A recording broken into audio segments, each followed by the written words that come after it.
What's going on, guys? Alright, switch backside nose blunt. Now, I've been wanting to do this trick for years, and at first I couldn't get anywhere near close to it, so I decided to learn switch backside disasters. You know, I kicked those around for a while, and even those felt uncomfortable for a long time. Eventually, just throwing them in lines here and there started to feel really comfortable. So, you know, like kick around the switchback nose blunt, just get into it here and there. But for years it'd be on my mind, so I would just randomly at the skate park start trying it. Yeah, that hurt pretty bad.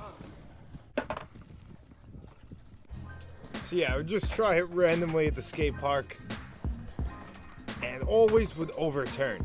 So I'd be able to lock in, but anyone who's ever tried a back nose blunt knows that's like the main problem.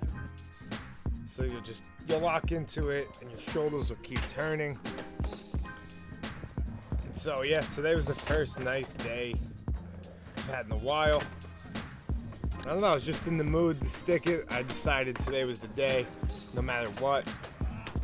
And yeah, it took some pretty bad slams trying to get it, but I was determined. And that's actually the main part of learning this trick.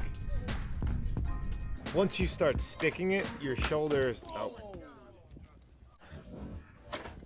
Yeah, I'm pretty sure I broke my rib there because I can't laugh right now or cough. But, yeah, so once you start sticking it, that's when your shoulders are actually able to stay straight.